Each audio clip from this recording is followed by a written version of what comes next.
ପିଲାମାନେ ଆଜିର ଭିଡ଼ିଓଟି ସମ୍ପୂର୍ଣ୍ଣ ଭାବରେ +3 6 ସେମିଷ୍ଟାର ଅଡ଼ିଓ ଅନର୍ସ ପିଲାଙ୍କ ପାଇଁ ଗୋଟେ ଗୁରୁତ୍ୱପୂର୍ଣ୍ଣ ଭିଡ଼ିଓ କାହିଁକିନା ପିଲାମାନେ ଆଜି ତୁମର ଅଡ଼ିଓ ଅନର୍ସର କୋର୍ ପେପର 14 ହେଲା। କୋର୍ ପେପର 14 ର ୟୁନିଟ୍ 1 କ'ଣ ଅଛି ନା ଭାଷଣ କଳା ବିଷୟରେ। ତ ପିଲାମାନେ ସେଇ ଭାଷଣ କଳାର ତୁମର ଏକ୍ଜାମର କ୍ୱେଶ୍ଚିନ୍ ଆମେ ସମ୍ପୂର୍ଣ୍ଣ ଭାବରେ ଆଲୋଚନା କରିବା। ଦେଖନ୍ତୁ ଯଦି ଲଙ୍ଗ କ୍ୱେଶ୍ଚିନ୍ ଆସିଲା କ'ଣ ନା ଭାଷଣ କଳାର ସଂଜ୍ଞା ଏବଂ ତା ସହିତ ତାର ଉପଯୋଗିତା ଏବଂ ନିର୍ଣ୍ଣୟ ପୂର୍ବକ ତାର ପ୍ରକାରଭେଦ ହେଲା। ଯଦି ସଂଜ୍ଞା ଉପଯୋଗିତା ପ୍ରକାରଭେଦ ବିଷୟରେ ଆସିଲେ ଦେନ୍ ଆମେ କେମିତି କ'ଣ ଲେଖିବା ତା ସମ୍ପୂର୍ଣ୍ଣ ଭାବରେ ଆମେ ଲଙ୍ଗ କ୍ୱେଶ୍ଚିନ୍ଟି ଆଲୋଚନା କରିବା। ତ ପିଲାମାନେ এটা अलग अलग यूनिवर्सिटी गुड़िक क्वेश्चन पैटर्न टी अलग अलग थाए। देखो किसी यूनिवर्सिटी गुड़े क्वेश्चन पैटर्न टी माने 15 मार्क टाइप थाए, किसी 12 मार्क थाए, सेमती अलग थाए। टोटाल तुम 60 मार्क है। तुम जो प्रोजेक्ट पेपर गुड़िक 20 मार्क अच्छी तो सेटा अलग तापर तुम 60 मार्क गला आउ इंटरनल के 20 टोटाल तुम 100 मार्क है। तो सेमती तुम प्राय तो 12 मार्क आसो 12 मार्क 4टा पड़ो। तो से भर जब तुम फास्ट यूनिट प्राय अधिक आसे से भाषण कर उपयोगिता विषय अच्छे और तार प्रकार भेद आम दुईटा सार आलोचना करा।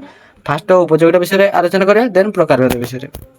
तो पिला माने फास्ट में आलोचना करिबा जे भाषण कला विषय हैला। देखो तो पठन उद्देश्य देखिबा देन विषय परिचय देखिबा भाषण कला परिसर और तार उपयोगिता विषय जोडा मेन टॉपिक अछि सेटा जानिबा। पाश्चात्य दृष्टि भाषण कला प्राच्य दृष्टि एटा इंपोर्टेंट नुहे बास हमर भाषण कलार परिसर और तार उपयोगिता विषय में मेनटा जो हमर अछि सेटा देखिबा। तार तार प्रकार भेद विषय मध्ये आलोचना करिबा। भाषण कलार प्रकार भेद हैला आ तार प्रस्तुति मध्ये आसे प्रस्तुति मध्ये क्वेश्चन आसी हैला भाषण कलार कि प्रकार प्रस्तुति करा जाय। तो से प्रकार तमरो तो पिला माने आजिर वीडियो जदि गोटे पिला देखुची देन से भाषण करार जेमिति लंग क्वेश्चन आसले मध्ये से अटेंड करि परिबो। तो पिला माने आउर शॉर्ट क्वेश्चन कोटा जदि गोटे पिला लंग क्वेश्चन गुडी को समूह भाबरे पढा कर देउची तो से भितर शॉर्ट क्वेश्चन आसले मध्ये से आराम से लिखि परिबो। तो चलंतो देखियो हला प्रथम तो पठनर उद्देश्य जानिबा कोन अछि।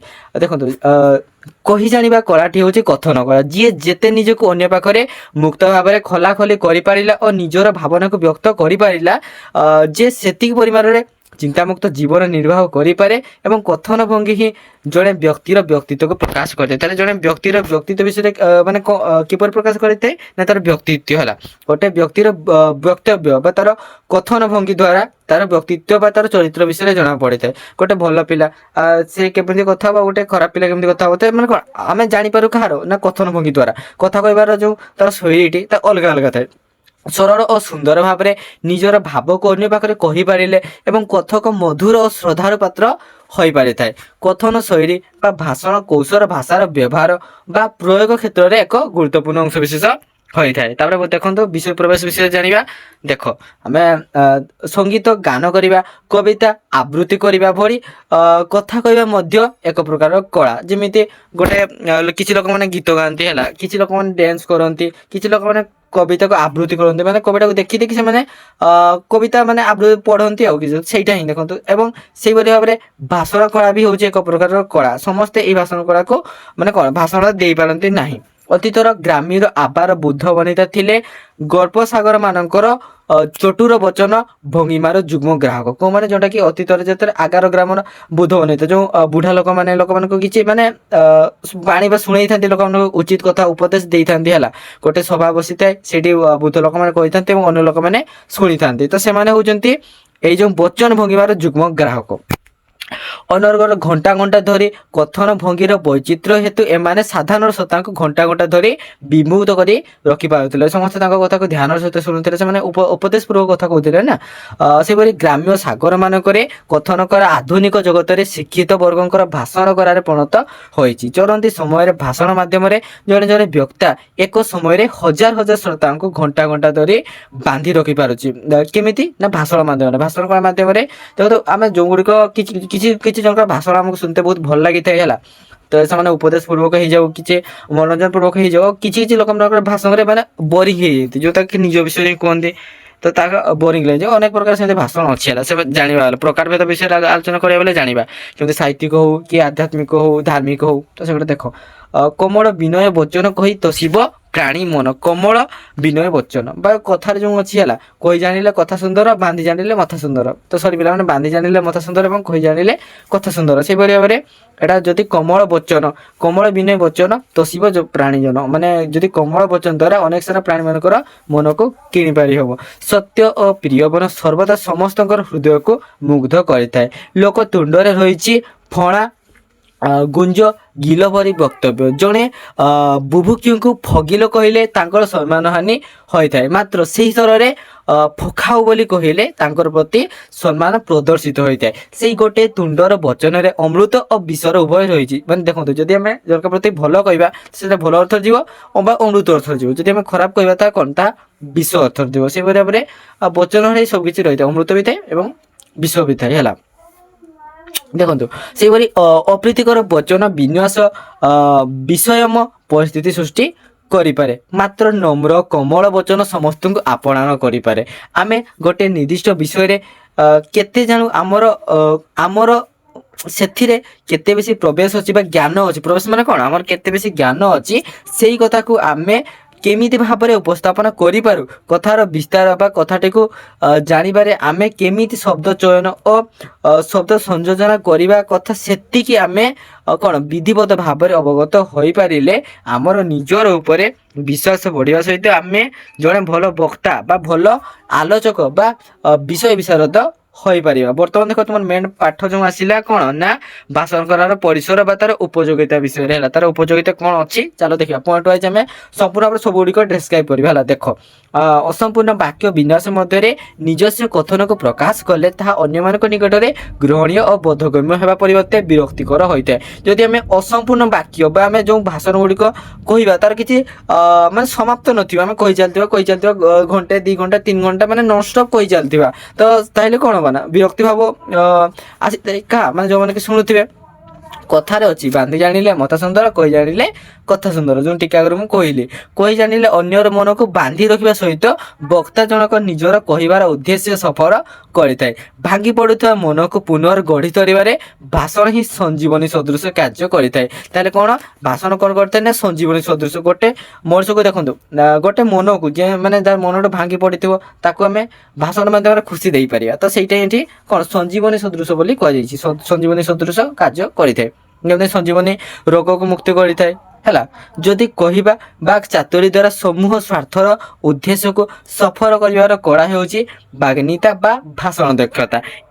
ଏହି କଳା ଦ୍ୱାରା ବକ୍ତା ଜଣକ ସମସ୍ତଙ୍କର ହୃଦୟରେ ନିଜର ଆଧିପତ୍ୟ ବିସ୍ତାର କରିପାରିଥାନ୍ତି। ତେବେ ଭାଷଣ କଳାର ଯଥେଷ୍ଟ ଉପଯୋଗିତା ପରିଲକ୍ଷିତ ହୋଇଥାଏ। ଯଥା ଯେମିତି ପଏଣ୍ଟ ଗୁଡ଼ିକ ଦେଖ ହେଲା, ମନେ ରଖ। ଗୋଟେ ହେଲା, ଭାଙ୍ଗି ପଡ଼ିଥିବା ମନକୁ ପୁନର୍ଜୀବିତ କରିଥାଏ ଭାଷଣ। ଏଇଟା କ'ଣ, ତାର ଉପଯୋଗିତା। ଯେଉଁ ମନଟି ଭାଙ୍ଗି ପଡ଼ିଥାଏ ତାକୁ ପୁନର୍ଜୀବିତ କିଏ କରିଥାଏ ନା ଭାଷଣ। ଦେନ୍ ସେକେଣ୍ଡ ପଏଣ୍ଟ କ'ଣ ଅଛି, ଭାଷଣ ଶ୍ରବଣ ଦ୍ୱାରା ବ୍ୟକ୍ତିର ମାନସିକ ପରିବର୍ତ୍ତନ ଘଟିଥାଏ। ଭାଷଣ ଶ୍ରବଣ ଦ୍ୱାରା କ'ଣ ହୋଇଥାଏ ନା ଗୋଟେ ବ୍ୟକ୍ତିର ମାନସିକ ପରିବର୍ତ୍ତନ ଘଟିଥାଏ। ବୁଝିହେଲା। ଦେନ୍ ଗ ନମ୍ବର ଦେଖନ୍ତୁ, ଅଶିକ୍ଷା ଭଳି ଅନ୍ଧକାରକୁ ଦୂରେଇ ଦେଇ ଏକ ଶିକ୍ଷିତ ବାତାବରଣର ପ୍ରକାଶ ସୃଷ୍ଟି କରିଥାଏ କିଏ ନା ଭାଷଣ। ଦେନ୍ ଘ ନମ୍ବର ଦେଖ, ଏକ ସୁସ୍ଥ ଓ ସଂସ୍କାରିତ ସମାଜ ଗଠନ କରିବାରେ ଭାଷଣ ବିଶେଷ ଭୂମିକା ଗ୍ରହଣ କରିଥାଏ। ଭାଷଣ ଦ୍ୱାରା ବକ୍ତା ଜଣକ ଅନ୍ୟମାନଙ୍କ ଠାରୁ ସମ୍ମାନିତ ହୋଇଥାନ୍ତି। କୌଣସି ଏକ ଜାତିର ଅଧପତନ ବେଳେ ତାକୁ ପୁନରୁଦ୍ଧାର କରିବାରେ ଭାଷଣ କାର୍ଯ୍ୟ କରିଥାଏ। ସେହିପରି ଭାବରେ ମହତ୍ କଥନ ବ୍ୟକ୍ତିକୁ ନିଚତାରୁ ଉଚ୍ଚତାକୁ ପରିଣତ କରିଥାଏ। ଏକ ପୂର୍ଣ୍ଣାଙ୍ଗ ବ୍ୟକ୍ତିତ୍ୱ ଗଠନ କରିବାରେ ସହାୟକ ମଧ୍ୟ ହୋଇଥାଏ। ଦେନ୍ ଦେଖନ୍ତୁ ଜନ୍ମର କ'ଣ ଅଛି, ଜାତି ଭିତରେ ଗୋଟେ ଦୃଢ଼ ବନ୍ଧନ ସୃଷ୍ଟି କରିବାରେ ଭାଷଣର ମଧ୍ୟସ୍ଥତା ଗୁରୁତ୍ୱପୂର୍ଣ୍ଣ। ତାହେଲେ କ'ଣ, ଆମର ଭାଷଣ କ'ଣ କରିଥାଏ ନା ଦେଖନ୍ତୁ, ଗୋଟେ ଦୁଇଟି ଜାତି ମଧ୍ୟରେ ଗୋଟେ ଦୃଢ଼ ବନ୍ଧନ ସୃଷ୍ଟି କରିଥାଏ ହେଲା। ତାର ମଧ୍ୟସ୍ଥତା କିଏ ନା ଭାଷଣ। ବ୍ୟକ୍ତିଗତ ଉନ୍ନତି ପାଇଁ ଭାଷଣ ଯେମିତି ଦିଗ୍ଦର୍ଶନ ଦେଇଥାଏ, ଜାତିଗତ ଜଡ଼ତାକୁ ସମୂଳେ ବିନାଶ କରି ଜାତିକୁ ନୂଆ ରୂପ ମଧ୍ୟ ପ୍ରଦାନ କରିଥାଏ ଭାଷଣ ହେଲା। ଜ୍ଞାନର ପରିସୀମାକୁ ଭାଷଣ ବୃହତ୍ତର କରି ଜନସାଧାରଣଙ୍କ ମଧ୍ୟରେ ଏକ ସୁଦୃଢ଼ ସମ୍ପର୍କ ସ୍ଥାପନ କରେ। ମଣିଷ ଭିତରେ ଜଡ଼ତା, ଆଳସ୍ୟ, ସୁପ୍ତତା ଓ ନିଷ୍କ୍ରିୟତାକୁ ଭାଷଣ ବୋଲି କୁହାଯାଇଥାଏ। ଦେଖନ୍ତୁ ପାଶ୍ଚାତ୍ୟ ଦୃଷ୍ଟିରେ ଭାଷଣ କଳା କ'ଣ, কথନ ସାହିତ୍ୟ ଓ লিখন ସାହିତ୍ୟ ଭାବରେ ସାହିତ୍ୟ ଦ୍ୱିବିଧ ବା କ'ଣ ଦୁଇ ଭାଗରେ। ଶିକ୍ଷା ବ୍ୟବସ୍ଥାରେ লিখনର ଯେପରି ମହତ୍ତ୍ୱ ରହିଛି, কথନ ବା ଭାଷଣର ମଧ୍ୟ ବିଶେଷ ଗୁରୁତ୍ୱ ରହିଛି। ଯେମିତି ଆମ ପାଇଁ ପାଠ ଦରକାର, ସେପରି ଭାବରେ ଭାଷଣ ମଧ୍ୟ ଦରକାର। ପାଠ ଲେଖା ଲେଖି ସେପରି ଭାଷଣ, ଯେହେତୁ ଗୋଟେ ଭାଷଣ ଦ୍ୱାରା କ'ଣ ନା ଗୋଟେ ଭଙ୍ଗା ମଣିଷକୁ ବା କ'ଣ ତାର ମନଟି ଯେତେ ଖରାପ ହେଇଥିବ ତାକୁ ଆମେ ଖୁସି ଦେଇପାରୁଛେ, ତ ତାଠୁ ବଡ଼ କ'ଣ ହେଇପାରେ। ଦେଖନ୍ତୁ ବିଶ୍ୱର ଅନେକ ବିଜ୍ଞ ଲୋକ, ସାଧୁସନ୍ଥ, ରାଜନେତା, କଳାକାର ପ୍ରଭୃତିଙ୍କର ଭାଷଣ ଜନସମାଜକୁ ବିଶେଷ ଭାବରେ ପ୍ରଭାବିତ କରି ଆସିଛି। ସମାଜର ପ୍ରତ୍ୟେକ ବର୍ଗର ଲୋକଙ୍କ ନିକଟରେ ଅନ୍ୟମାନଙ୍କର ବିଚାରଧାରା ଭାଷଣ ଦ୍ୱାରା ପହଞ୍ଚି ପାରିଥାଏ। ଶିକ୍ଷିତ ହେଉ ବା ଅଶିକ୍ଷିତ ହେଉ, ପ୍ରତ୍ୟେକଙ୍କୁ ଏକ ନୂଆ ବିଚାରଧାରା ଓ ସଦ୍ମାର୍ଗ ଯୋଗାଇ ଦେଇଥାଏ। ଭାଷଣ ସମ୍ବନ୍ଧରେ ପ୍ରାଚ୍ୟ ଓ ପାଶ୍ଚାତ୍ୟ ଦାର୍ଶନିକ ମାନେ ନିଜ ନିଜର ବିଚାରକୁ ଉପସ୍ଥାପନ କରିଛନ୍ତି ଏବଂ ନିଜର ଦାର୍ଶନିକ ପ୍ଲାଟୋ ଭାଷଣକୁ ମୁଗ୍ଧକର କରା ଭାବରେ ବିବେଚନା କରିଛନ୍ତି। ତାଙ୍କର ମତରେ କଣ ଫବହୁନଜଙ୍କ ମାନସକୁ ସୁହାଇଲା ପରି କିଛି କଥନ ଜାତରେ ଜଣେ ଭଲ ବକ୍ତାର ଲକ୍ଷଣ ହୋଇଥାଏ। ସେହିପରି ଅନ୍ୟତମ ଦାର୍ଶନିକ ଆରିଷ୍ଟଟଲଙ୍କର ମତରେ ଭାଷଣ ହେଉଛି କଣ ତର୍କିକତା। ଭାଷଣ ହେଉଛି ତର୍କିକତା। କିଏ କହିଛନ୍ତି ନା ଆରିଷ୍ଟଟଲ ହେଲା ଓ ଯୁକ୍ତିନିଷ୍ଠ। ଏହା ସହିତ ଭାବୁଗତ ଜ୍ଞାନ ଓ ଦର୍ଶନରେ ମଧ୍ୟ ଅନୁପ୍ରବେଶ ଘଟିଛି। ରୋମୀୟ ସଂସ୍କୃତିରେ ଘୋଷଣାକୁ ଶାସ୍ତ୍ରୀୟ କରାର ମାନ୍ୟତା ପ୍ରଦାନ କରାଯାଉଛି। ଏହା ଜନସାଧାରଣଙ୍କୁ ଅତିନିଷ୍ଠ କରିବା ସଙ୍ଗେ ସଙ୍ଗେ ସତ୍ମାର୍ଗ ପ୍ରେରଣ କରିବାର ଦାୟକ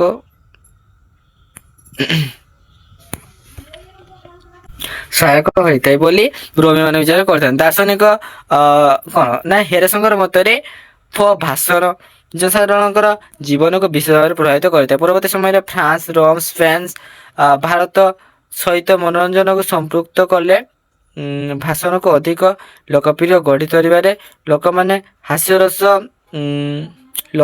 ଲୋକକଥା ସଙ୍ଗୀତ ପ୍ରଭୃତିକୁ ମିଶ୍ରଣ କରିଛନ୍ତି।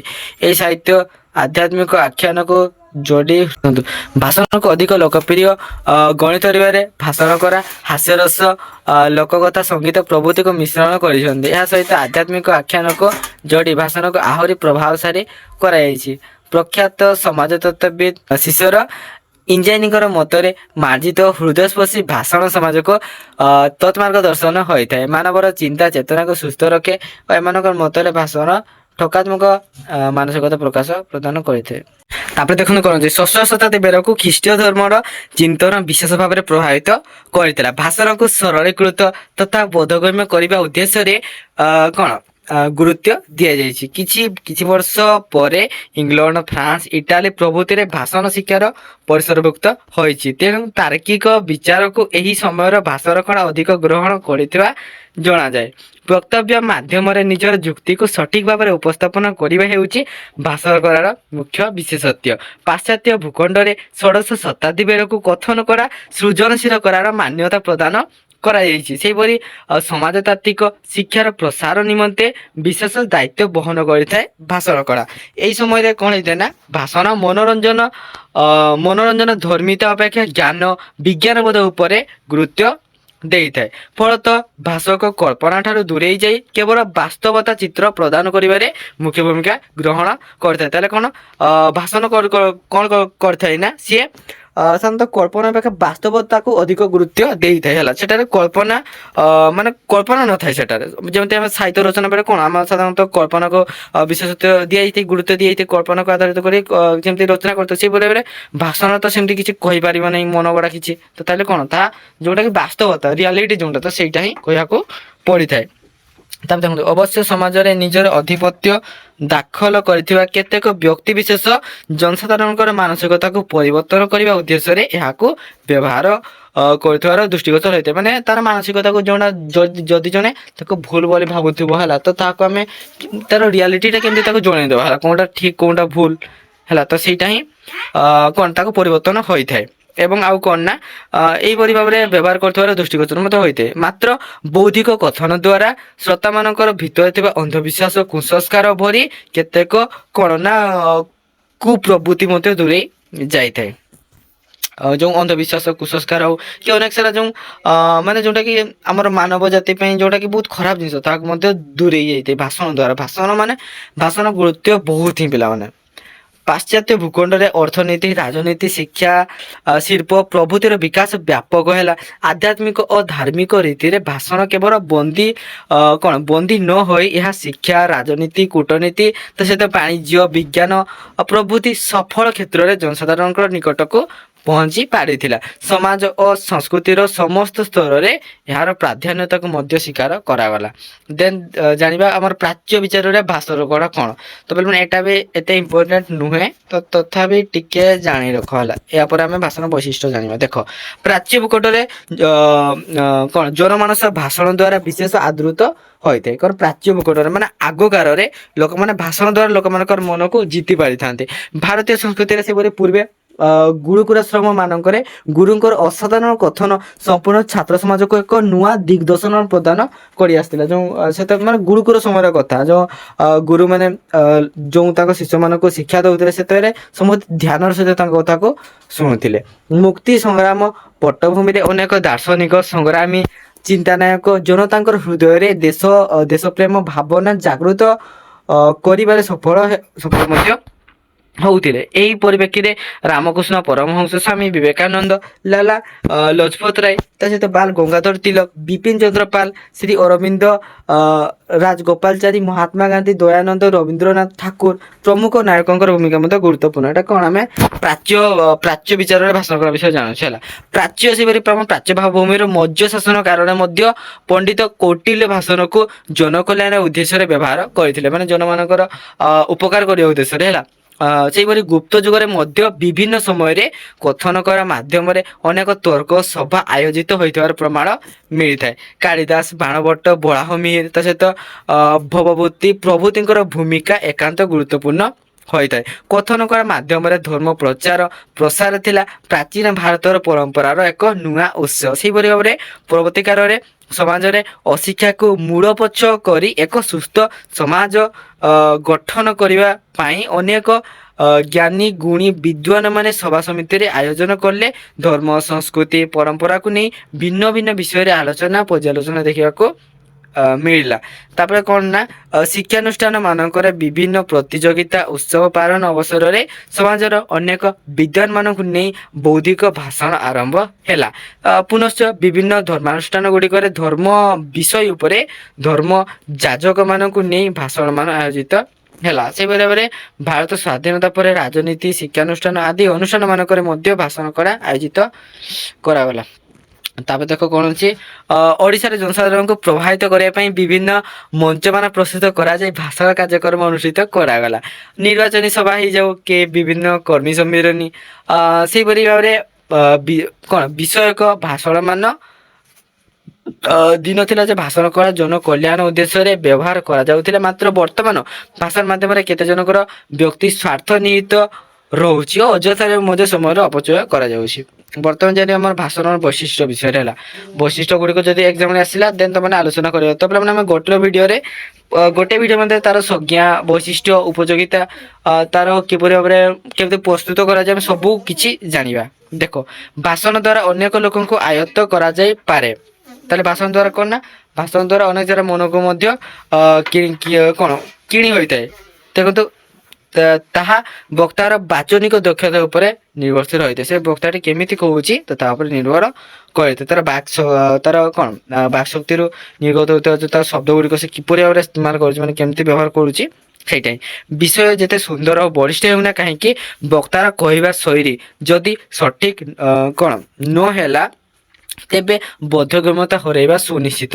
ପୁଣି ଅଯଥା ଏଣୁ ତେଣୁ କହିଲେ ଶ୍ରୋତାର ଚିତ୍ତକୁ ମଧ୍ୟ ବିନୋଦନ କରିବା ପରିବର୍ତ୍ତେ ବିରକ୍ତିକର କରିଥାଏ। ଚିତ୍ତ ମାନେ କଣ, ତାର ମନକୁ ବିନୋଦନ କରିବା, ତାର ମନକୁ ଖୁସି ଦେବା ବହୁତ ଦୂରର କଥା, ବରଂ ତାକୁ ବିରକ୍ତିକର ମଧ୍ୟ କରିଥାଏ ନା କି। ଦେଖ, ଅତଏବ ଶ୍ରୋତାଙ୍କର ଚିତ୍ତକୁ ଆଚ୍ଛନ୍ନ କରିବା ପରି ଶୈଳୀ ଭାଷକ ବା ବକ୍ତାଙ୍କର ରହିବା ଆବଶ୍ୟକ। କେତେକ ଉପାଦାନ ରହିଛି ଯାହା ଦ୍ୱାରା କି ଜଣେ ବକ୍ତାର ଭାଷଣକୁ ସର୍ବାଙ୍ଗ ସୁନ୍ଦର ଓ ଚିତ୍ତଗ୍ରାହ୍ୟ କରିପାରେ। ଏଠାରେ ତାହାର କିଛି ଧାରଣା ପ୍ରଦାନ କରାଯାଇଛି। ଯଥା କିଛି ପଏଣ୍ଟ ଗୁଡ଼ିକ ଦେଖ ମୁଁ କହୁଛି ହେଲା। ଗୋଟେ ହେଲା ପାଣ୍ଡିତ୍ୟ ବୋଧ ଯୋଉ ଭାଷଣରେ, ତା ସହିତ କହିବାର ଶୈଳୀ ହେଲା, ସୌଜନ୍ୟ ଉପସ୍ଥାପନା, ସମୟର ସଚେତନତା ଯେ କେତେ ସମୟ ବିଷୟରେ ମାନେ କେତେ ସମୟ ଭିତରେ ଗୋଟେ ଭାଷଣଟି ସାରିବାର ଅଛି।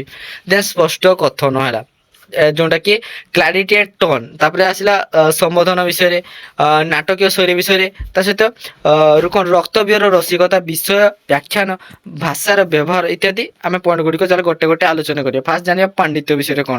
ବକ୍ତାର ଯଦି ପାଣ୍ଡିତ୍ୟ ନଥାଏ ତେବେ ମାନେ ତା ପାଖରେ କିଛି ଜ୍ଞାନ ନଥିବ ହେଲା, ତେବେ ସେ କଣ ନା ମୋତେ ଶ୍ରୋତାଙ୍କୁ ଆକୃଷ୍ଟ କରିପାରେ ନାହିଁ। ବିଷୟ ପ୍ରତି ଅଧିକ ଅଭିଜ୍ଞତା ଥିଲେ ମଧ୍ୟ ତାଙ୍କୁ ଉଚିତ ଢଙ୍ଗରେ ପ୍ରକାଶ କରିନପାରିଲେ ଭାଷର ମର୍ଯ୍ୟାଦା ରହେ ନାହିଁ। ତେବେ ସର୍ବପ୍ରଥମେ ଗଭୀର ପଠନ ପରେ ବିଷୟ ପ୍ରକରଣ ଉପରେ ଜ୍ଞାନ ଆହରଣ କରିବା ପରେ ଜ୍ଞାନକୁ ଉଚିତ ଶୈଳୀରେ ପ୍ରକାଶ କରିପାରିଲେ ଭାଷଣର ମର୍ଯ୍ୟାଦା ବୃଦ୍ଧି ପାଇଥାଏ। ତାପରେ ଦେଖିବା କଥନ ଶୈଳୀ ଉପରେ। କହିବା ଶୈଳୀ ହେଉଛି କି ବାଗ୍ନିତା, ଯାହାଦ୍ୱାରା କି ସମସ୍ତଙ୍କୁ ଆକୃଷ୍ଟ ରଖାଯାଇପାରେ। ବିଷୟ ପ୍ରତି ଠିକ ଭାବରେ ଅବଗତ ହୋଇ ଅନର୍ଗଳ କରିପାରିଲେ ଶ୍ରୋତାମାନେ ଉଲ୍ଲସିତ ହୁଅନ୍ତି। ଯଦି ଅଧା ଖଣ୍ଡିଆ ବ୍ୟବଧାନର ରଖି କଥା କହିଲେ ଶ୍ରୋତାମାନଙ୍କର ଭିତରେ କ୍ରାନ୍ତିକର ଭାବ ପ୍ରକାଶ କରିଥାଏ। ସୁନ୍ଦର ବଚନ ଭଙ୍ଗୀ ଶ୍ରୋତା ମାନସକୁ ଆଚ୍ଛନ୍ନ କରିଥାଏ। ଦେନ୍ ତା ପର ପଏଣ୍ଟ ଜାଣିବା, ଯୋଉଟା କଣ ସୌଜନ୍ୟ ଉପସ୍ଥାପନା। ବକ୍ତା ଓ ଶ୍ରୋତା ଉଭୟଙ୍କ ମଧ୍ୟରେ ଶ୍ରୋତା ମାନେ ପ୍ରମୁଖ ଭୂମିକା ନିଅନ୍ତି। କାହିଁକି ନା ଦେଖନ୍ତୁ, ତେଣୁ ବକ୍ତବ୍ୟର ଆରମ୍ଭରୁ ଶ୍ରୋତା ମାନଙ୍କୁ ସମ୍ବୋଧିତ କରିବା ଆବଶ୍ୟକ ହୋଇଥାଏ।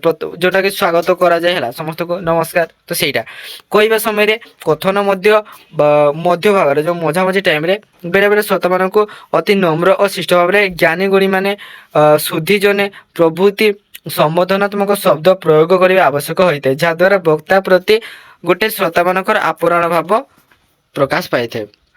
ତାପରେ ଦେଖ ସମୟ ସଚେତନତା, ହେଲା ଭାଷାର ମଞ୍ଚ ଉପରେ କେବଳ ଜଣେ ବକ୍ତାର ଅଧିକାର ନଥାଏ, ସେଠାରେ ଅନେକ ବକ୍ତା ଥାଇପାରନ୍ତି। ସମସ୍ତଙ୍କୁ ଭାଷଣ ଦେବାର ମଧ୍ୟ ସମୟ ଦିଆଯାଇଥାଏ, ଯାହାକି ବକ୍ତା ଜଣଙ୍କ ଅବଗତ ହେବା ଜରୁରୀ। ଦେଖନ୍ତୁ, କେତେ ସମୟ ମଧ୍ୟରେ ନିଜର ଭାଷଣକୁ ଶେଷ କରିବାକୁ ହେବ ତାହା ସଭାପତିଙ୍କ ସହିତ ଭାଷଣ ପୂର୍ବରୁ ପରାମର୍ଶ କରିପାରନ୍ତି। ଏହା ଜାଣି ରଖିବା ଆବଶ୍ୟକ ଯେ ନିର୍ଦ୍ଦିଷ୍ଟ ସମୟ ଭିତରେ ଭାଷଣ ଶେଷ କଲେ ତାହା ଶ୍ରୋତାମାନଙ୍କୁ ବିରକ୍ତିକର ହୋଇ ନଥାଏ। ବେଳେ ବେଳେ ଦେଖାଯାଏ ଯେ ସମୟକୁ ସଚେତନତା ଅଭାବରୁ ସଭାପତି ସମେତ ସମଗ୍ର ସଭା ବିରକ୍ତି ଭାବ ପୋଷଣ କରିଥାନ୍ତି। ତେବେ ସମୟକୁ ଧ୍ୟାନ ଦେଇ ନିଜର ଭାଷଣ ପ୍ରଦାନ କଲେ ଶ୍ରୋତାମାନଙ୍କର ଶ୍ରଦ୍ଧାଭାଜନ ହୋଇପାରନ୍ତି। ତାପରେ ଦେଖନ୍ତୁ ସ୍ପଷ୍ଟ କଥନ ବିଷୟରେ। ଅନେକ ସମୟରେ ଦେଖାଯାଏ ଯେ ବକ୍ତା ଜଣକ ନିଜର କହିବା ବିଷୟକୁ ବୁଝାଇବା ଉଦ୍ଦେଶ୍ୟକୁ ଅନେକ ବିଷୟରେ ଉଦ୍ଧାର କରନ୍ତି, କିନ୍ତୁ ବେଳେବେଳେ ଉଦ୍ଧୃତି ପ୍ରଦାନ କରୁ କରୁ କଣ ନା ଅପ୍ରତ୍ୟକ୍ଷ ଭାବରେ ଅନେକ ପ୍ରସଙ୍ଗକୁ ଯୋଡ଼ି ଦିଅନ୍ତି। ଏଣୁ ବକ୍ତାର ବକ୍ତବ୍ୟ ସମ୍ପୂର୍ଣ୍ଣ ରୂପେ ଅସ୍ପଷ୍ଟ ହୋଇଥାଏ। ଦେଖନ୍ତୁ, ଗୋଟେ ଟପିକ ତମାନେ ପ୍ରିପେୟାର କରି ଆସିଥିବ ଯେ ଏମିତି କହିବି, କିନ୍ତୁ ଆଉ ଗୋଟେ ଟପିକ ଦେଇଦେବି, ତାହେଲେ କଣ ସ୍ପଷ୍ଟ ଭାବରେ କହିହବନି, ଯୋଉଟା ପାଟି ଲଡ଼ଥଳି ଯିବ, ହେଲା। ଏଣୁ ବକ୍ତାର ବକ୍ତବ୍ୟ ସମ୍ପୂର୍ଣ୍ଣ ରୂପରେ ଅସ୍ପଷ୍ଟ ହୋଇଯାଏ। ଭାଷଣ ଦେବାର ସମୟରେ ମନେ ରଖିବା ଉଚିତ ଯେ ପରୋକ୍ଷ ଉକ୍ତି ଠାରୁ ପ୍ରତ୍ୟକ୍ଷ ଉକ୍ତି ସୁବୋଧ ହୋଇଥାଏ। ତେଣୁ କଥନରେ ସର୍ବଦା ସ୍ପଷ୍ଟତା ରହିବା ଆବଶ୍ୟକ। ଦେନ୍ ସମ୍ବୋଧନ, ସେଟା ଜାଣିବା, ହେଲା। ଦେଖନ୍ତୁ, ସଭା ମଞ୍ଚରେ ସଭାପତି ସହିତ ସହବକ୍ତା ଏବଂ ସଭା ମଞ୍ଚ ତଳେ ଯେଉଁ ଶ୍ରୋତା ମାନେ ବସିଥାନ୍ତି, ତେବେ ଉଭୟ ମଞ୍ଚ ଉପରେ ବସିଥିବା ଏବଂ ମଞ୍ଚ ତଳେ ବସିଥିବା ଶ୍ରୋତା ମାନଙ୍କୁ ସମ୍ବୋଧିତ କରିବାକୁ ପଡ଼ିଥାଏ। ମଞ୍ଚରେ ଥିବା ସଭାପତି ମାନଙ୍କୁ ସମ୍ମାନନୀୟ ସଭାପତି, ସେହିପରି ସହବକ୍ତା ମାନଙ୍କୁ ସମ୍ମାନସ୍ପଦ ସ୍ନେହସ୍ପଦ ଆଦରଣୀୟ ଅତିଥି ମାନଙ୍କୁ ବରଣୀୟ ଅତିଥି ଏବଂ ଶ୍ରୋତା ମଣ୍ଡଳୀକୁ ଜ୍ଞାନ ଗୁଣୀ ସାଧୁଜନ୍ୟ ଶ୍ରୋତାବର୍ଗ ଭାବରେ ସମ୍ବୋଧନ କରିବାକୁ ପଡ଼ିଥାଏ। ସମ୍ବୋଧ କରିବା ସମୟରେ ବକ୍ତା ଜଣକ ନିଜର ଉପସ୍ଥିତି ବୁଦ୍ଧି ପ୍ରୟୋଗ କରି ଏକାନ୍ତ ଜରୁରୀ ଶ୍ରୋତାମାନଙ୍କର ପ୍ରତି ବକ୍ତାର ଯେତେ ପରିମାଣରେ ସମ୍ବୋଧ ରହିବ ଶ୍ରୋତା ମଣ୍ଡଳୀ ସେହି ବକ୍ତା ପ୍ରତି ସେତିକି ପରିମାଣରେ ଆନ୍ତରିକତାର ଭାବ ପ୍ରକାଶ କରିବେ। ତାପରେ ଦେଖନ୍ତୁ ନାଟକୀୟ ଶୈଳୀ ବିଷୟରେ, ହେଲା ଆମେ ସର୍ଟରେ ଜାଣିବା। ଚାଲ ଦେଖ, ସିଧାସଳଖ ଯୋଉଟାକି ସାଧାରଣ ଭାବରେ କହିଲେ ଶ୍ରୋତାମାନଙ୍କୁ କିଛି ସମୟ ଆଦୃତ କରେ, ମାତ୍ର ବେଳେ ବେଳେ କହିବା ଢଙ୍ଗରେ କିଛି ନାଟକୀୟ ସଂଯୋଗ କରି ଉପସ୍ଥାପନ କଲେ ତାହା ଶ୍ରୋତାମାନଙ୍କୁ ଅଧିକ ଆକୃଷ୍ଟ କରିଥାଏ, ତାକୁ ନାଟକୀୟ ଶୈଳୀ ବୋଲି କୁହାଯାଏ, ହେଲା। ସର୍ଟରେ ଦେଖ, ତାପରେ ଦେଖିବା ବକ୍ତବ୍ୟରେ ଚଟୁରତା କଣ। ସାଧାରଣ ଭାବରେ କହିଲେ ଭାଷଣକୁ ରସସିକ୍ତ କରିଥାଏ। ବକ୍ତା ଜଣକ ଅତି ସାମାନ୍ୟ କଥାକୁ ସରଳ ତା ସହିତ ସରସ ଭାବରେ ଉପସ୍ଥାପନ କରାଗଲେ ତାହା ଶ୍ରୋତାମାନଙ୍କୁ ଆଚ୍ଛନ୍ନ କରି ରଖିଥାଏ। କହିବା ଢଙ୍ଗରେ କେବଳ ଗାମ୍ଭୀର୍ଯ୍ୟପୂର୍ଣ୍ଣ ନ ହୋଇ ସେଥିରେ ରସିକତା ରହିବା ଆବଶ୍ୟକ ହୋଇଥାଏ। କିନ୍ତୁ ଦେଖନ୍ତୁ, ବେଳେ ବେଳେ ହାସ୍ୟରସକୁ ସଂଯୋଗ କରାଗଲେ ତାହା ଶ୍ରୋତାମାନଙ୍କ ଠାରୁ ଶ୍ରଦ୍ଧାଭାଜନ ପ୍ରାପ୍ତ ହୋଇଥାଏ। ତାପରେ ଦେଖନ୍ତୁ ବିଷୟ ବ୍ୟାଖ୍ୟାନ ବିଷୟରେ। କେତେକ ବକ୍ତାଙ୍କର ବିଭିନ୍ନ ବିଷୟରେ ଅଧିକ ଧାରଣା ରହିଥାଏ। ବକ୍ତବ୍ୟ ଦେବା ସମୟରେ ନିଜର ଯୁକ୍ତିକୁ ପ୍ରମାଣିତ କରିବାକୁ ଅନେକ ଗୁଡ଼ିଏ ଦୃଷ୍ଟାନ୍ତ ଦିଅନ୍ତି। ଅନେକ ସମୟରେ ସେହି ଦୃଷ୍ଟାନ୍ତକୁ ବ୍ୟାଖ୍ୟା କରିବାକୁ ପଡ଼ିଥାଏ, ମାତ୍ର ଭାଷକର ବ୍ୟାଖ୍ୟାନ ଦକ୍ଷତା ନଥିଲେ ତାହା ଶ୍ରୋତାମାନଙ୍କର ପାଖରେ ଦୁର୍ବୋଧ ମନେ ହୋଇଥାଏ। ବ୍ୟାଖ୍ୟାନ ଦକ୍ଷତା ପାଇଁ ସେହି ବିଷୟ ପ୍ରତି ପ୍ରାଞ୍ଜଳ ଧାରଣା ଥିବା ଆବଶ୍ୟକ ହୋଇଥାଏ। ଜଟିଳ ବ୍ୟାଖ୍ୟାନ ଅତ୍ୟଧିକ ମାତ୍ରାରେ ସଂସ୍କୃତାୟିତ ଭାଷା ଭାଷଣକୁ କ'ଣ ଶ୍ରୁତିକଟୁ କରିଥାଏ। ଫଳରେ ଭାଷଣ ରସସିକ୍ତ ହେବା ପରିବର୍ତ୍ତେ ଅତ୍ୟନ୍ତ କ୍ରାନ୍ତିକର ହୋଇପଡ଼େ, ଯେଉଁଟାକି ବୋରିଂ ଲାଗିଥାଏ ହେଲା। ଭାଷଣ ତାର ବ୍ୟବହାର ଜାଣିବା। ଭାଷଣରେ ବକ୍ତାର ହୃଦୟରେ ବାଣୀକୁ ଶ୍ରୋତାଙ୍କର ନିକଟକୁ ପ୍ରେରଣ କରିବାରେ ଭାଷା ହେଉଛି ସର୍ବୋତ୍କୃଷ୍ଟ ମାଧ୍ୟମ। ସେହିପରି ଭାଷଣର ଭାଷା ଭାବାନୁସାରୀ ହେବା ଅତ୍ୟନ୍ତ ଆବଶ୍ୟକ ହୋଇଥାଏ। ଗ୍ରାମାଞ୍ଚଳରେ ଭାଷଣ ଦେବା ସମୟରେ ସାଧାରଣ ସ୍ୱଳ୍ପ ଶିକ୍ଷିତ ଓ ଅଶିକ୍ଷିତ ଶ୍ରୋତା ମଣ୍ଡଳୀଙ୍କ ପାଇଁ ସରଳ ସାବଳୀଳ ଓ ବୋଧଗମ୍ୟ ଭାଷାର ପ୍ରୟୋଗ କରାଯିବା ଉଚିତ। କାହିଁକିନା ବେଶୀ ସାହିତ୍ୟିକ ୱାର୍ଡ କହିଲେ ବୁଝିପାରିବେନି, ଉଲ୍ଟି ସେମାନଙ୍କୁ ବୋରିଂ ଲାଗିବ, ଆହୁରି ଚପଲ ଫିଙ୍ଗିବେ, ବିଲାତି ଫିଙ୍ଗିବେ ହେଲା। ସେଇ କାହିଁ ଇଂରାଜୀ ସଂସ୍କୃତ ଶ୍ଲୋକ କଠିନ ଶବ୍ଦ ଆଦିର ଯଥେଷ୍ଟ ଉଚ୍ଚାରଣ କଲେ ସେମାନଙ୍କର ବୋଧଗମ୍ୟ ହରାଇଥାଏ, ମାନେ ସେମାନେ ବୁଝିପାରନ୍ତି ନାହିଁ। ତେବେ ସେମାନଙ୍କର ପାଇଁ ଲୋକ କାହାଣୀ ଢଗଢମାରି ପ୍ରଭୃତିର ପ୍ରୟୋଗ କଲେ ଭାଷଣ ସେମାନଙ୍କ ପାଇଁ ରୁଚିକର ହୋଇଥାଏ। ଦେନ୍ ଭାଷଣର ପ୍ରକାରଭେଦ ବିଷୟରେ ଜାଣିବା କ'ଣ ଅଛି ଦେଖ। ମଣିଷର ରୁଚି ଭିନ୍ନ ଭିନ୍ନ ହୋଇଥାଏ, ତେଣୁ ରୁଚି ଅନୁସାରେ ମନକୁ ସୁହାଇଲା ପରି ଉପଯୁକ୍ତ ଖୋରାକ ଯୋଗାଇ ଦେବା ପରି ଭାଷଣ ବିନିଯୁକ୍ତ ହେବା ଆବଶ୍ୟକ ହୋଇଥାଏ। ଭିନ୍ନ ଭିନ୍ନ ରୁଚି ରଖୁଥିବା ଗୋଟିଏ ଭାଷଣ ଗୃହରେ ଶ୍ରୋତା ବା ଭାଷଣଗ୍ରାହୀ ଦେଖିବାକୁ ମିଳିଥାନ୍ତି। ସ୍ଥିରତା କେହି କେହି ଧାର୍ମିକ କଥନ ପ୍ରତି ରୁଚି ରଖୁଥିବା ବେଳେ କେହି କେହି କଳା ସଂସ୍କୃତି ପ୍ରତି ରୁଚି ରଖନ୍ତି। ଏହି ଦୃଷ୍ଟିରେ ବିଚାର କଲେ ବାଣିଜ୍ୟ, ସାହିତ୍ୟ, ଜାତୀୟତା, ରାଜନୀତି, ଅର୍ଥନୀତି, ଧର୍ମ, ସଂସ୍କୃତି, ଶିକ୍ଷା, ତା ସହିତ ବିଜ୍ଞାନ, କୃଷି ପ୍ରଭୃତି ବିବିଧ ବାସ୍ତବତାର ଉପରେ କ'ଣ ଜନଜୀବନ ପ୍ରତିଷ୍ଠିତ ହୋଇଥାଏ। ଏଣୁ ଏଇ ଯେଉଁ ପଏଣ୍ଟ ଗୁଡ଼ିକ ଅଛି ପ୍ରକାରଭେଦର ଦେଖ। ଫାଷ୍ଟ ହେଲା ସାହିତ୍ୟିକ ଭାଷଣ, ଆଧ୍ୟାତ୍ମିକ ଭାଷଣ ହେଲା, ପୌରାଣିକ ଭାଷଣ, ଧାର୍ମିକ ଭାଷଣ, ତାର୍କିକ ଭାଷଣ, ସକାରାତ୍ମକ ଭାଷଣ, ସ୍ୱାଗତ ଭାଷଣ, ବିଦାୟ ସଭା, ଦେନ୍ ସମସ୍ୟାମୂଳକ ଭାଷଣ, ଜୟନ୍ତୀ ସଭାର ଭାଷଣ, ପ୍ରତିଯୋଗିତାମୂଳକ ଭାଷଣ, ରାଜନୈତିକ ଭାଷଣ, ଦୀକ୍ଷାନ୍ତ ଭାଷଣ ହେଲା, ବିଷୟାନୁସାରୀ ଭାଷଣ, ସମ୍ବର୍ଦ୍ଧନା ଭାଷଣ ଇତ୍ୟାଦି। ତାପରେ ଦେଖିବା ସାହିତ୍ୟିକ ଭାଷଣ। କେବଳ ସାହିତ୍ୟ ଉପରେ ଆଲୋଚନା ପର୍ଯ୍ୟାଲୋଚନା ହୋଇଥାଏ ଏହି ଧରଣର ଭାଷଣ ସମାରୋହରେ। ଏଠାରେ ଭାଷକ ବା ବକ୍ତାମାନେ କେବଳ ସାହିତ୍ୟର ଚର୍ଚ୍ଚା କରିଥାନ୍ତି। ସାହିତ୍ୟ ସମ୍ମିଳନୀରେ ବକ୍ତାମାନେ ସାହିତ୍ୟର ବିଭିନ୍ନ ଦିଗ ଉପରେ ଭାବପୂର୍ଣ୍ଣ ଭଙ୍ଗୀରେ ନିଜର ବକ୍ତବ୍ୟ ପ୍ରଦାନ କରିଥାନ୍ତି, ଯାହାଦ୍ୱାରା କ'ଣ ହୋଇଥାଏ ନା ସାହିତ୍ୟିକ ପ୍ରେମୀମାନେ ଉତ୍ସାହିତ ହେବା ସଙ୍ଗେ ସଙ୍ଗେ ସାହିତ୍ୟ ମନସ୍କ ହୋଇଥାନ୍ତି। ଆଧ୍ୟାତ୍ମିକ ଭାଷଣ ବିଷୟରେ ଜାଣିବା କ'ଣ ଅଛି ଦେଖ। ଏହି ଧରଣର ଭାଷଣରେ କେବଳ ଆଧ୍ୟାତ୍ମିକ ବିଷୟକ କଥନ କରାଯାଇଥାଏ। ଏଠାରେ ଯେମିତିକି ଆତ୍ମା, ପରମାତ୍ମା, ଜୀବନର ଯେଉଁ ଅନୁଚିନ୍ତନ, ଉକ୍ତି, ମୁକ୍ତି, ସାଧନା ଓ ଐଶ୍ୱରିକ ରୂପ ପ୍ରଭୃତି ପର୍ଯ୍ୟବେସିତ ହୋଇଥାଏ। ସମାଜରେ ସଂସ୍କାରିତ କରିବା ଉଦ୍ଦେଶ୍ୟ ଯେ ବକ୍ତା ନିଜର କଥନରେ ଧର୍ମ, ପୁରାଣ, ନୀତି, ଆଦର୍ଶ ଇତ୍ୟାଦିର ମନ୍ତ୍ର ଦେଇଥାନ୍ତି। ସମାଜରେ ସଂସ୍କୃତ କରିବା ଉଦ୍ଦେଶ୍ୟରେ ବକ୍ତା ନିଜ କଥନରେ ଧର୍ମ, ପୁରାଣ, ନୀତି, ଆଦର୍ଶ ଇତ୍ୟାଦି ବକ୍ତବ୍ୟ ଦେଇଛନ୍ତି ହେଲା। ପୌରାଣିକ ଭାଷଣ ବିଷୟରେ ଜାଣିବା ଚାଲ। ରାମାୟଣ, ମହାଭାରତ, ଭାଗବତ ଭଳି ଧର୍ମ ପୁରାଣ ସମ୍ପୂର୍ଣ୍ଣ ଭାବରେ ପାଠ କଲା ପରେ ଏ ପ୍ରକାର ଭାଷଣ ସଭା ଆୟୋଜିତ ହୋଇଥାଏ। ଏହି ଧରଣର ପରାୟଣ ଭାବରେ କ'ଣ ନା ଦେଖ ପରିଚିତ ଏହି କଥନରେ ବକ୍ତବ୍ୟ ସହିତ ସଙ୍ଗୀତ ଗାନ, ଶ୍ଲୋକ ପଦମାନଙ୍କର ଆବୃତ୍ତି ମୁଖ୍ୟ ସ୍ଥାନ ପାଇଥାଏ। ପୁରାଣ ପ୍ରତି ଯେଉଁ ଶ୍ରୋତାମାନଙ୍କର ଭାବ ଥାଏ ଏ ପ୍ରକାରର ଭାଷଣ ତାଙ୍କ ବିଶେଷ ଆଦୃତ କରିଥାଏ। ଧାର୍ମିକ ଭାଷଣ ଏହି ଧରଣର ଭାଷଣ କ'ଣ ନା ସମ୍ମେଳନ ଗୁଡ଼ିକରେ ଧର୍ମ ସମ୍ପର୍କିତ ବିଷୟ ଚର୍ଚ୍ଚା କରାଯାଇଥାଏ। କୌଣସି ନିର୍ଦ୍ଦିଷ୍ଟ ଦିଗ ଏବଂ ତାକୁ ପାଳନ କରିବାର ପ୍ରକ୍ରିୟା ଉପରେ କ'ଣ ଅବଧାନ ପ୍ରଦାନ କରାଯାଇଥାଏ। ଧାର୍ମିକ ଶ୍ରୋତାଙ୍କୁ ଏଡି ଧରଣର ଭାଷଣ ବିଷୟରେ କ'ଣ ବିଶ୍ଳେଷଣ ଭାବରେ ଆକୃଷ୍ଟ ହୋଇଥାଏ। ତାର୍କିକ ଭାଷଣ ଯେତେବେଳେ ବିତର୍କ ସୃଷ୍ଟିକାରୀ ପ୍ରସଙ୍ଗ ଉପରେ ବକ୍ତା ଜଣକ ନିଜର ବକ୍ତବ୍ୟ ପ୍ରଦାନ କରିବାକୁ ତାର୍କିକ ଭାଷଣ କୁହାଯାଏ। ଏଥିରେ ବକ୍ତା ନିଜର ସତତ ଆଧାରରେ ନିଜର ଯୁକ୍ତି ବାଢ଼ନ୍ତି। ସମାଜ ବ୍ୟବସ୍ଥା, ରାଜନୈତିକ, ଧାର୍ମିକ, ବାଣିଜ୍ୟିକ ପ୍ରଭୃତି ପ୍ରସଙ୍ଗ ଆଲୋଚନା ପରିସରକୁ ଆସିବା ଦ୍ୱାରା ଶ୍ରୋତା ମଣ୍ଡଳରେ ସବିଶେଷ ତଥ୍ୟ ପାଇପାରନ୍ତି। 6 ନମ୍ବର ଦେଖ ସକାରାତ୍ମକ ଭାଷଣ କ'ଣ? କୌଣସି ବ୍ୟକ୍ତିଙ୍କର ମୃତ୍ୟୁ ଘରେ ତାଙ୍କର ଆତ୍ମାର ସଦ୍ଗତି କାମନା ନିମନ୍ତେ ଯେଉଁ ସତ୍ତା ଆୟୋଜିତ ହୋଇଥାଏ ତାକୁ ସକାରାତ୍ମକ ଭାଷଣ ବୋଲି କୁହାଯାଏ। ଏହି ସଭାରେ ନିମନ୍ତେ ଥିବା ବ୍ୟକ୍ତିମାନେ ନିଜର କଥନରେ ବିୟୋଗ ଘଟିଥିବା ବ୍ୟକ୍ତିଙ୍କର ବ୍ୟକ୍ତିତ୍ୱ ତାର ଦେଖନ୍ତୁ ସମ୍ମିଳିତ ହୋଇଥିବା ବ୍ୟକ୍ତି ମାନେ ନିଜର କଥନରେ ବିୟୋଗ ଘଟିଥିବା ବ୍ୟକ୍ତିଙ୍କର ବ୍ୟକ୍ତିତ୍ୱର ତାଙ୍କର ସାରା ଜୀବନର ଅନୁପସ୍ଥିତିର ଆବଶ୍ୟକତା ପ୍ରଭୃତି ଦିଗ ଉପରେ ମଧ୍ୟ ଭାଷଣ ପ୍ରଦାନ କରିଥାନ୍ତି ଏବଂ ଭାଷଣର ଶେଷରେ ତାଙ୍କର ଆତ୍ମାର ସଦ୍ଗତି ହେଉ ବୋଲି ପ୍ରାର୍ଥନା କରିଥାନ୍ତି। ଏହି ଧରଣର ଭାଷଣରେ ଦୁଃଖାନ୍ତକ ଅନୁଭୂତ ହୋଇଥାଏ।